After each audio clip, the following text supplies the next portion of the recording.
ಹಿಂದಿನ ವಿಡಿಯೋದಲ್ಲಿ ಇತಿಹಾಸ ಹಾಕಿದ್ದೀವಿ, ರಾಜ್ಯಶಾಸ್ತ್ರ, ಸಮಾಜಶಾಸ್ತ್ರ, ಭೂಗೋಳ ಹಾಕಿದ್ದೀವಿ. ಇವತ್ತು ಈಗ ಅರ್ಥಶಾಸ್ತ್ರ ಮತ್ತು ವ್ಯವಹಾರ ಅಧ್ಯಯನದಲ್ಲಿರ್ತಕ್ಕಂಥ ಪ್ರಶ್ನೆಗಳು, ಭೂಪಟದಲ್ಲಿ ಯಾವೆಲ್ಲ ಸ್ಥಳಗಳನ್ನು ಗುರುತಿಸಲಿಕ್ಕೆ ಹೇಳಿದ್ದಾರೆ ಅಂತ ನೋಡೋಣ.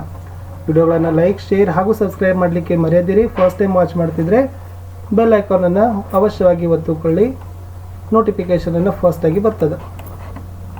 ಅರ್ಥಶಾಸ್ತ್ರದಲ್ಲಿ ಕ್ವಶನ್ಸ್ ಕೊಟ್ಟಿದ್ದಾರೆ. ಸರ್ ಎಂ ವಿಶ್ವೇಶ್ವರಯ್ಯನವರನ್ನು ಭಾರತದ ಆರ್ಥಿಕ ಯೋಜನೆ ಪಿತಾಮಹ ಎಂದು ಕರೆಯಲಾಗುತ್ತದೆ ಏಕೆ?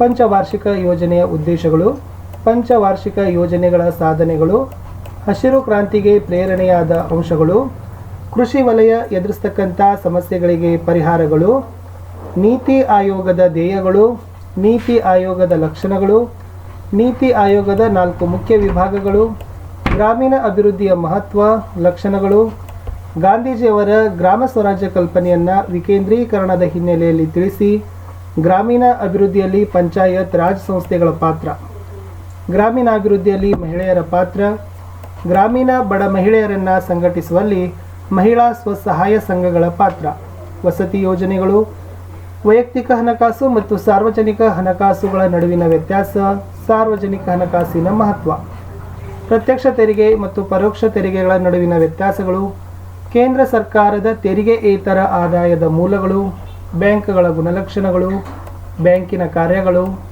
ಬ್ಯಾಂಕ್ ಖಾತೆ ತೆರೆಯುವುದರಿಂದ ಆಗುವ ಅನುಕೂಲಗಳು, ಬ್ಯಾಂಕರ್ನಿಗೂ ಮತ್ತು ಗ್ರಾಹಕರಿಗೂ ಇರೋ ಸಂಬಂಧಗಳು, ಬ್ಯಾಂಕ್ ಸಲ್ಲಿಸೋ ಸೇವೆಗಳು, ಅಂಚೆ ಕಚೇರಿಗಳು ಒದಗಿಸೋ ಸೇವೆಗಳು, ಬ್ಯಾಂಕ್ನ ವಿಧಗಳು, ಉಳಿತಾಯ ಖಾತೆ ಮತ್ತು ಚಾಲ್ತಿ ಖಾತೆಯ ನಡುವಿನ ವ್ಯತ್ಯಾಸಗಳು, ಆವರ್ತ ಠೇವಣಿ ಖಾತೆ ಮತ್ತು ನಿಶ್ಚಿತ ಠೇವಣಿ ಖಾತೆಗಳ ನಡುವಿನ ವ್ಯತ್ಯಾಸ, ಬ್ಯಾಂಕ್ ಖಾತೆ ತೆರೆಯುವ ವಿಧಾನಗಳು, ಬ್ಯಾಂಕ್ ಖಾತೆ ಅಂತ್ಯಗೊಳಿಸುವ ಅವಕಾಶಗಳು.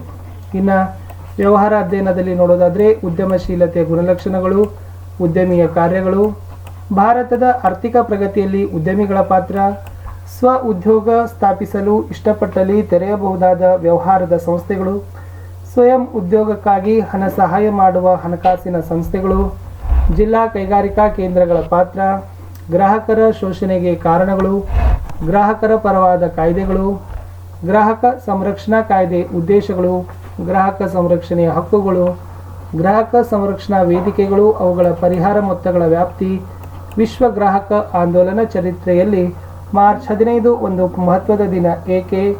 ಗ್ರಾಹಕ ನ್ಯಾಯಾಲಯಕ್ಕೆ ಸಲ್ಲಿಸೋದೀರಿನಲ್ಲಿ ಇರಬೇಕಾದ ಮಾಹಿತಿಗಳು. ಇಷ್ಟು ಅರ್ಥಶಾಸ್ತ್ರ ಮತ್ತು ವ್ಯವಹಾರ ಅಧ್ಯಯನದಲ್ಲಿ 2 ಅಂಕ, 3 ಅಂಕ ಮತ್ತು 4 ಅಂಕಕ್ಕೆ ಯಾವೆಲ್ಲ ಪ್ರಶ್ನೆಗಳು ಬರ್ತವೆ ಅನ್ನೋದನ್ನು ನೋಡಾಯಿತು. ಇನ್ನು ಭೂಪಟದ ಪ್ರಶ್ನೆಗಳಲ್ಲಿ ನೋಡಿದಾಗ ಯಾವೆಲ್ಲ ಸ್ಥಳಗಳನ್ನು ಗುರುತಿಸಲಿಕ್ಕೆ ಕೇಳಬಹುದು? 23 ಕರ್ಕಾಟಕ ಸಂಕ್ರಾಂತಿ ವೃತ್ತ, 82 ಪೂರ್ವ ರೇಖಾಂಶ, ಇಂದಿರಾ ಕೋಲ್, ಕನ್ಯಾಕುಮಾರಿ, ಇಂದಿರಾ ಪಾಯಿಂಟ್, ಮಲ್ಬಾರ್ ತೀರ, ಕೋರ್ಮಂಡಲ್ ತೀರ, ಉತ್ಕಲ್ ತೀರ, ಬಾಕ್ರಾನಂಗಲ್ ಯೋಜನೆ, ಕೋಸಿ ಯೋಜನೆ, ದಾಮೋದರ ಯೋಜನೆ, ಹಿರಾಕುಡ್ ಯೋಜನೆ, ತುಂಗಭದ್ರಾ ಯೋಜನೆ, ಕೃಷ್ಣ ಮೇಲ್ದಂಡೆ ಯೋಜನೆ, ನರ್ಮದಾ ಯೋಜನೆ, ಗೋವಿಂದ ಸಾಗರ, ಲಾಲ್ ಬಹದ್ದೂರ್ ಶಾಸ್ತ್ರಿ ಜಲಾಶಯ, ಬಸವಸಾಗರ, ಪಂಪಸಾಗರ, ಬಿಹಾರದ ಕಣ್ಣೀರಿನ ನದಿ, ಪಶ್ಚಿಮ ಬಂಗಾಳದ ಕಣ್ಣೀರಿನ ನದಿ, ಒರಿಸ್ಸಾದ ಕಣ್ಣೀರಿನ ನದಿ, ಬಾಂಬೆ ಹೈ, ಅಂಕಲೇಶ್ವರ, ದಿಗ್ಭಾಯ್, ಕೈಗಾ, ಭದ್ರಾವತಿ, ಹಟ್ಟಿ ಚಿನ್ನದಗನಿ, ಕಾಂಡ್ಲಾ, ಮುಂಬೈ, ನವಸೇವಾ, ಮರ್ಮಗೋವಾ, ಮಂಗಳೂರು.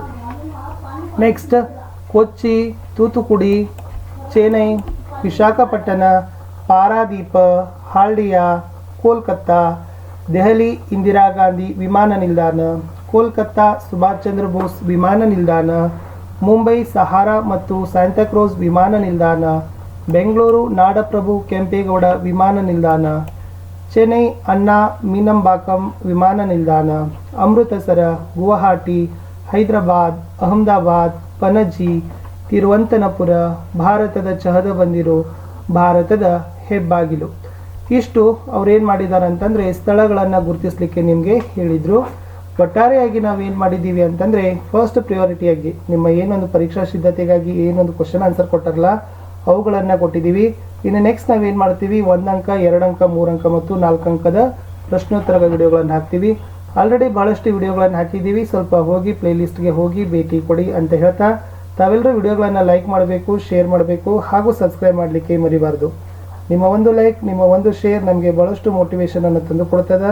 ನಿಮ್ಮ ಸಪೋರ್ಟ್ ನಮಗೆ ಹೀಗೆ ಇರಲಿ ಅಂತ ಹೇಳ್ತಾ ಸಿಗ್ತೀನಿ ಹೊಸ ವಿಡಿಯೋದಲ್ಲಿ. ಅಲ್ಲಿಯವರೆಗೂ ಬಾಯ್.